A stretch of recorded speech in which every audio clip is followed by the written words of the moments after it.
नमस्कार, स्वागत है आपका अपने चैनल सक्सेस जंक्शन एक कदम सफलता की ओर में। और हम लेकर के आ गए हैं आपके लिए एमपीपीएससी 2021 और एमपी पुलिस 2021 की दृष्टि से अति महत्वपूर्ण आपका टॉपिक है पॉलिटी, यानी कि राज्य व्यवस्था के जो नए पैटर्न के प्रश्न किस तरह से बन रहे हैं, किस तरह के प्रश्न आपके एमपीपीएससी में अब पूछे जाएंगे। ठीक है, प्रश्नों का लेवल थोड़ा हाई होगा क्योंकि आपको पता है अभी आप एमपीपीएससी का एग्ज़ाम दे करके आए हैं, किस तरह से पॉलिटी के प्रश्न कितने डीपली पूछे गए थे आपको पता चल ही चुका है। तो उसी पैटर्न को हम यहाँ पर फॉलो करेंगे।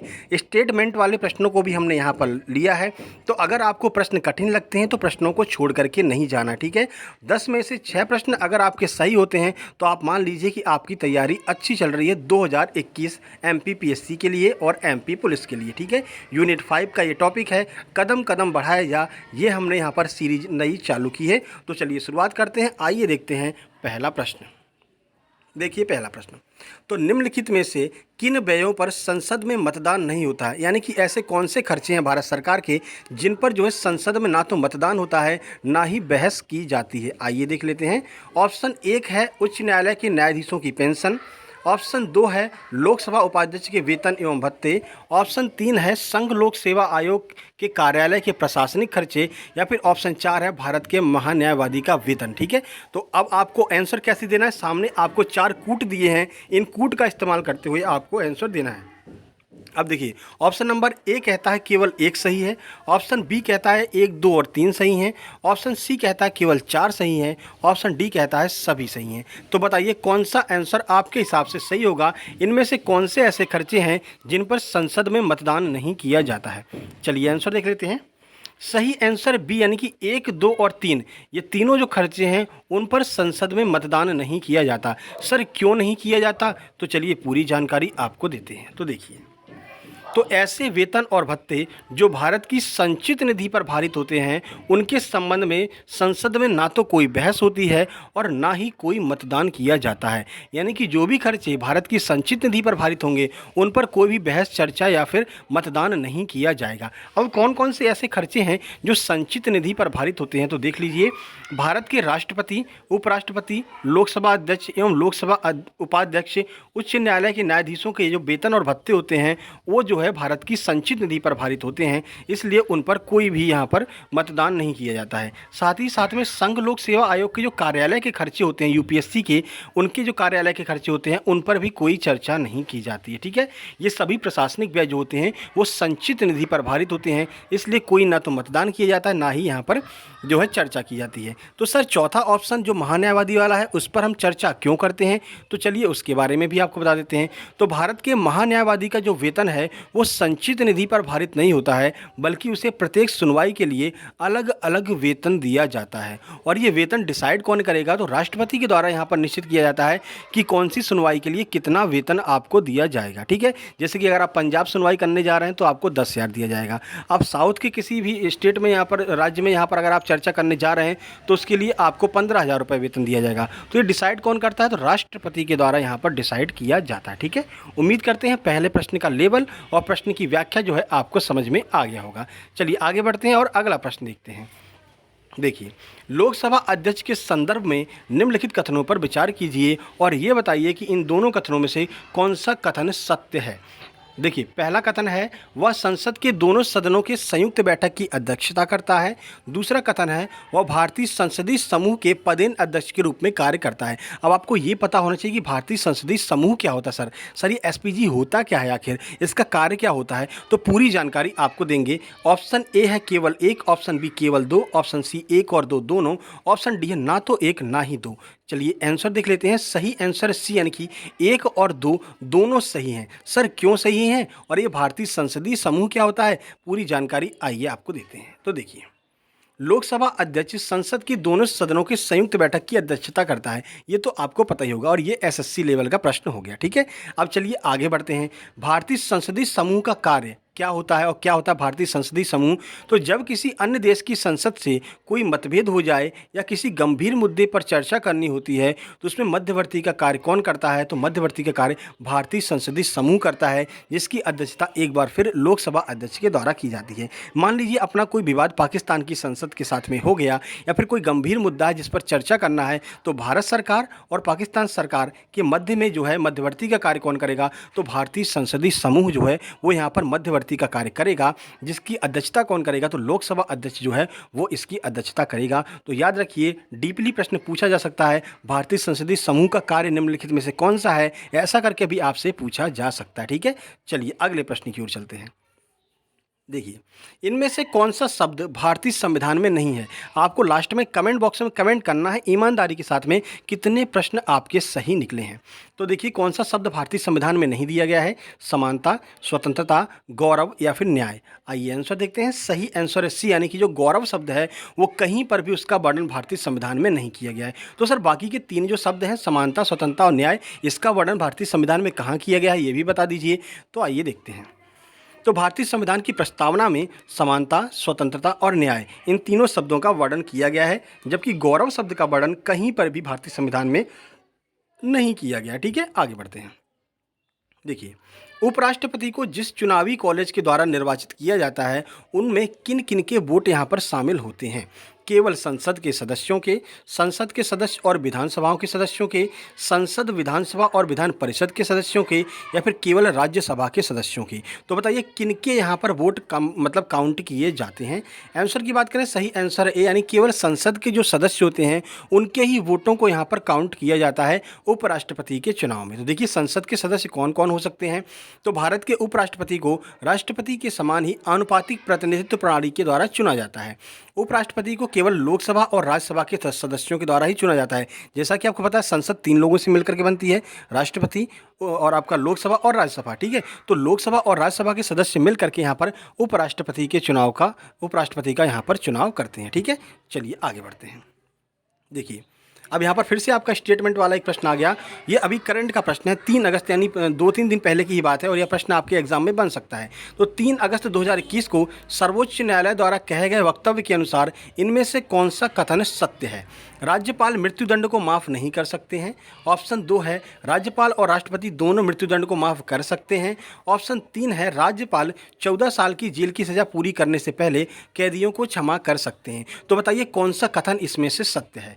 ऑप्शन ए है 1 और 3, ऑप्शन बी है 2 और 3, ऑप्शन सी है केवल 1, ऑप्शन डी है केवल 2।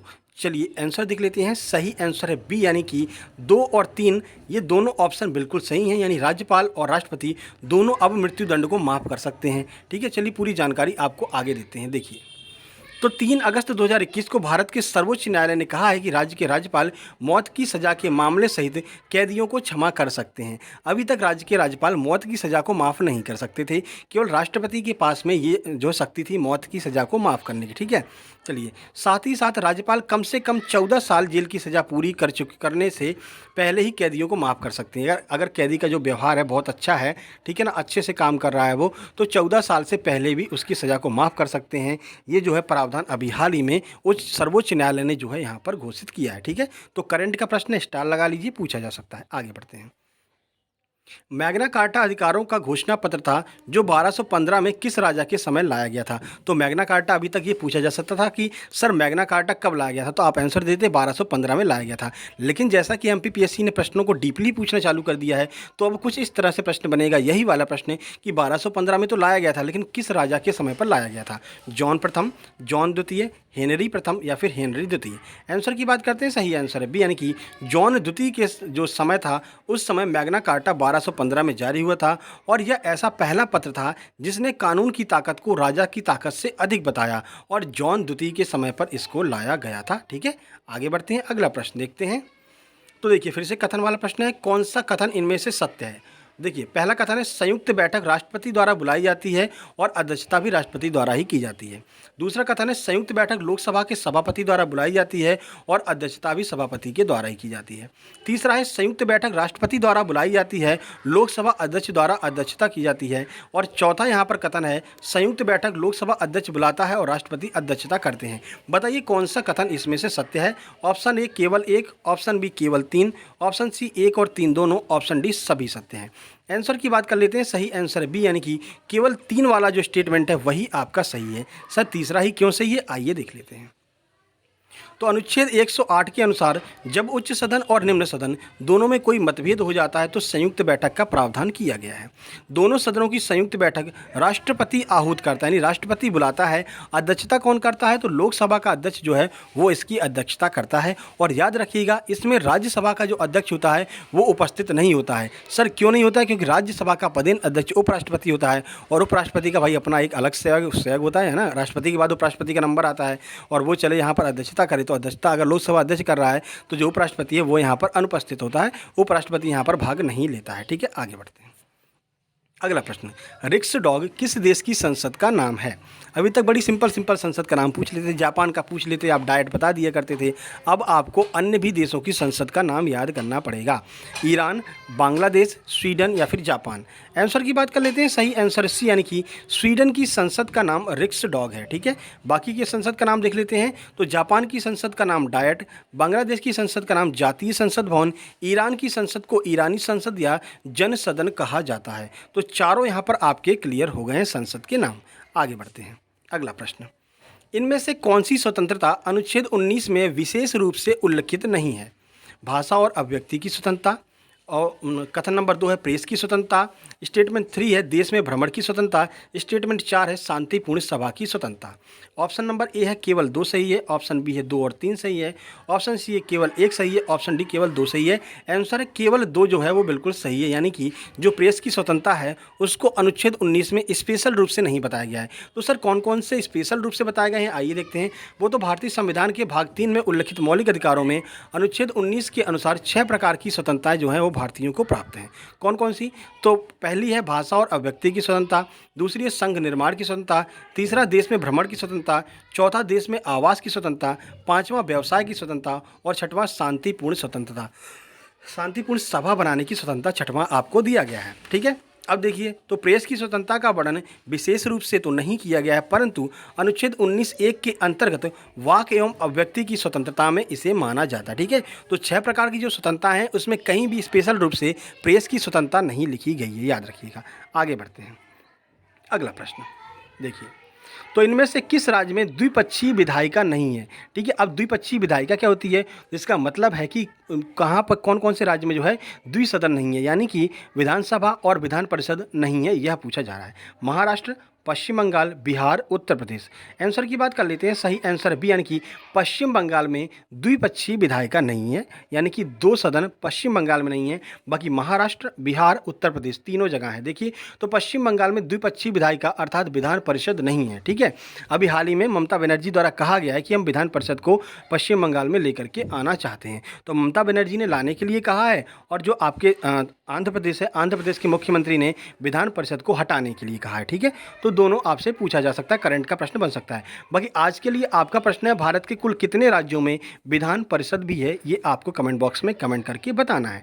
ठीक है, तो देखिए वर्तमान में कितने राज्यों में विधान परिषद है, इसको आपको कमेंट बॉक्स में कमेंट करना है। और अगर ये प्रश्न आपको पसंद आए हो, प्रश्नों का लेवल पसंद आया हो, समझाने का तरीका पसंद आया हो, तो मेरे भाई वीडियो को लाइक कीजिए, दोस्तों के पास शेयर कीजिए, चैनल को सब्सक्राइब करके नोटिफिकेशन बेल जरूर दबा लीजिए, क्योंकि आज से आपकी MPPSC प्रैक्टिस सेट स्टार्ट हो गए हैं। अब हर एक सब्जेक्ट के आपके इतने ही डीपली प्रश्न लेकर के आए जाएंगे। इतिहास के भी हम डीपली प्रश्न लेकर के आएंगे और MP के भी डीपली प्रश्न लेकर के आएंगे, क्योंकि सरल प्रश्नों से अब काम चलने वाला नहीं है, जैसा आपने MPPSC के एग्जाम में देख लिया। ठीक है, इसके लिए ज़रूरी है कि मेरे वीडियो को आप लाइक कीजिएगा और कमेंट बॉक्स में कमेंट करके बताइए कि ये प्रश्न आपको पसंद आ रहे हैं या फिर नहीं आ रहे हैं, और नंबर कितने आए हैं ये जरूर कमेंट बॉक्स में कमेंट कीजिएगा। ठीक है, जल्द ही मिलते हैं कल सुबह 7:30 बजे करंट अफेयर वाली वीडियो में। करंट अफेयर वाली वीडियो देखना मत भूलिए, क्योंकि वहाँ पर हम आपको daily MP current affair cover करा रहे हैं। एक आपका पुरातात्विक स्थल मध्य प्रदेश का यहाँ पर कवर करा रहे हैं। आज हमने सोनागिरी को कवर किया है, इससे पहले हम 64 योगी मंदिर, उससे पहले काय था, उससे पहले अन्य किला जो है, सारे किलों को भी हम यहाँ पर धीरे धीरे कवर कर रहे हैं। रहे हैं उसी करंट अफेयर वाली वीडियो में, ठीक है। स्टैटिक जीके के प्रश्नों को भी कवर करते हैं, डेली करंट अफेयर को कवर करते हैं। तो वहाँ से आपका यूनिट 1 और यूनिट 8 दोनों कवर हो रहा है और यहाँ पर आपका यूनिट 5 कवर हो रहा है, ठीक है। तो बेहतरीन प्रैक्टिस कीजिए और इस बार 2021 में शानदार सफलता लीजिए, ठीक है। जल्दी मिलते हैं, तब तक के लिए नमस्कार, धन्यवाद।